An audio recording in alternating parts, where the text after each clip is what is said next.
lain? Kupikir ini semuanya sudah berakhir. Memangnya akan ada apa lagi, Pak? Tanyaku penasaran. Tetap fokus saja mengemudi. Apapun yang terjadi jangan berhenti. Jawabnya dengan nada yang serius. Aku mengangguk walaupun tidak begitu mengerti maksud dari ucapannya. Yang jelas, aku masih berada di Tol Batang. Seharusnya dari sini Solo sudah sangat dekat. Tinggal sekali lagi gerbang tol, maka sudah masuk Semarang Solo. Beberapa menit berlalu, lalu lalang mobil seakan berkurang dan secara aneh, mobil kami melaju sendirian tanpa ada yang membayangi. Aku sesekali mengucek mataku yang heran akan kondisi sekarang ini. Kok di jalan tol ada kabut? Ungkapku dalam hati. Jalan tol yang tadinya sunyi dan gelap sekarang tiba-tiba mencekam karena adanya sebuah kabut. Aku heran, bagaimana mungkin ada kabut? Cuaca juga tadinya terang dan tidak menandakan adanya hujan. Lalu, ini kabut pertanda apa? Sudah kubilang, tetaplah fokus mengemudi. Sudah, Pak, tetapi kenapa bisa ada kabut? Kamu tadi melamun walau sejenak. Jeti, mereka datang lebih cepat. Mereka? Mereka siapa maksudnya? Aku tidak melihat ada orang lain di sini selain kami berdua di dalam mobil dan di luar banyak kabut yang menghalangi. Sial, kabut ini semakin tebal saja. Kalau seperti ini aku harus berhenti. Jangan berhenti.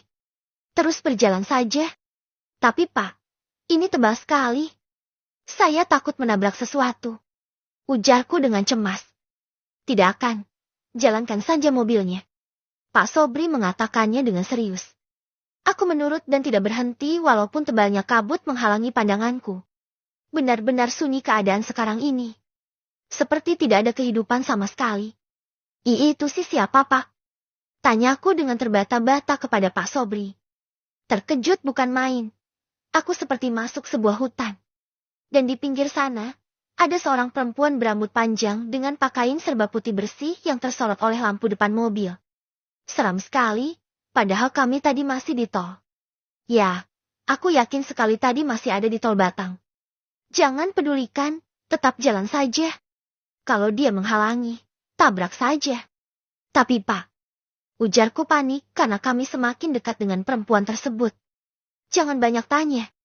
Jangan berhenti apapun yang terjadi. Jalan saja.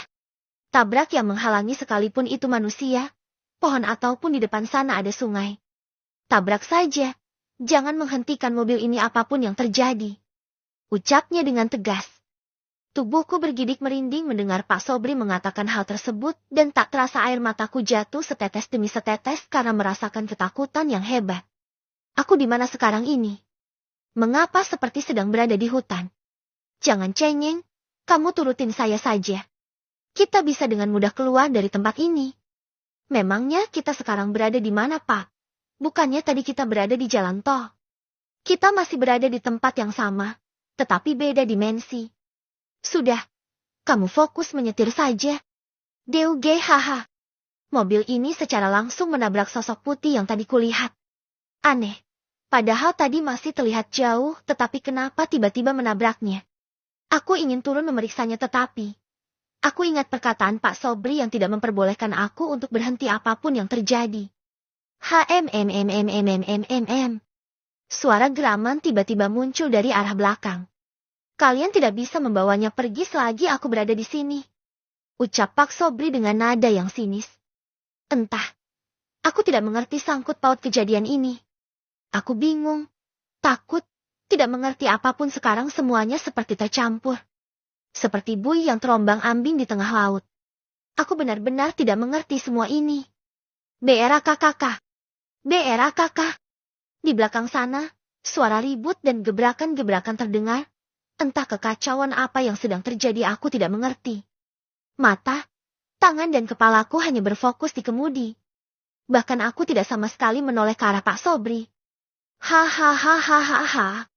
Tiba-tiba suara tertawa berat terdengar dari belakang. Klek. Aku menelan saliva mendengarnya. Mencekam sekali. Suara siapa itu?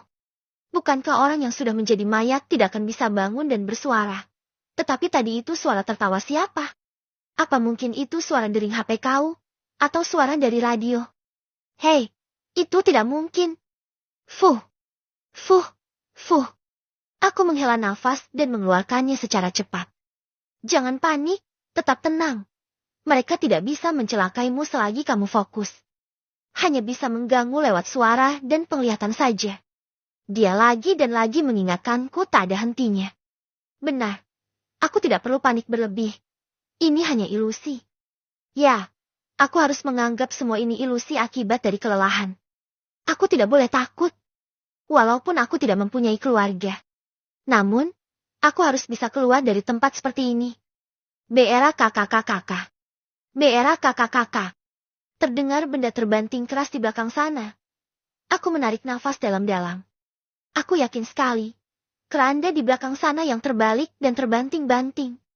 Mungkin saja di belakang ada seorang anak nakal yang dimarahi oleh ibunya. Biarkan saja. Itu adalah hukuman dia selama hidup dan sekarang. Dia dihinakan ketika mati. Bukankah? Apa yang kita tanam? Itu juga yang akan kita tuai. Maka, belajarlah dari kisah orang bodoh di belakang sana yang rela menggadai kehidupannya untuk kesenangan semunan sesaat. Sebegitu buruknyakah orang yang meninggal di belakang sana hingga dihinakan seperti ini? Juga, dari mana Pak Sobri bisa mengetahui orang ini menggunakan sesuatu yang dilarang? BRUG hahaha. Ya Allah. Ucap spontanku.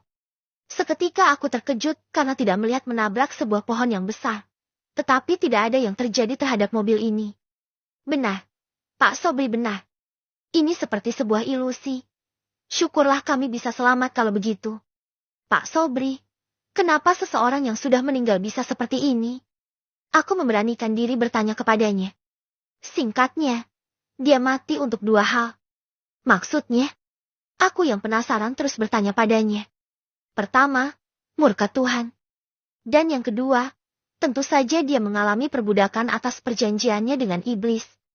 Jadi, ketika ia meninggal, siksaannya bukan hanya dari Tuhan saja melainkan berkali-kali lipat karena persekutuannya dengan iblis. DGH. Itu mengerikan. Apa memang seperti itu? Dan di sanalah letak kesalahan orang bodoh yang masih hidup seperti kamu, Ziz. Kamu takut dengan iblis bahkan yang sudah menjadi mayat. Padahal kamu mempunyai Tuhan. DGH. Ucapannya benar. Aku mempunyai Tuhan tetapi masih takut dengan mereka yang bersekutu dengan iblis. Aku harus terus belajar untuk mengendalikan rasa takut ini kalau tidak. Aku merasa sangat malu sekali di depan Tuhan. Kita sudah kembali. Aku terkejut setengah mati. Sekarang ini kami sedang di bahu jalan tol dan mobil dalam keadaan berhenti sedangkan mesin masih menyala. Aneh sekali. Tadi di hutan dengan keadaan mencekam dengan kabut yang sangat tebal. Ternyata selama ini aku sedang berada di bahu jalan. Periksa, jenazah di belakang Ziz. Kamu harus betulkan sendiri. Ucapnya memerintahku. Padahal aku masih mencerna kejadian demi kejadian sebelumnya, namun Pak Sobri sudah menyuruhku untuk ke belakang membetulkan jenazah. Jenazah? Maksudnya Pak?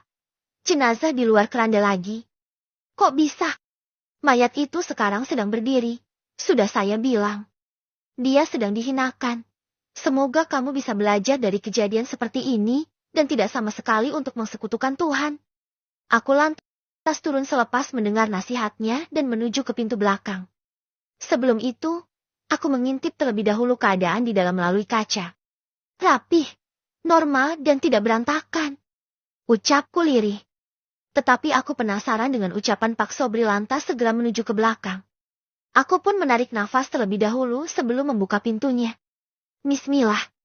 Aku pun membukanya. Astagfirullah. Aku refleks mundur beberapa langkah karena melihat kondisi jenazah yang mengerikan.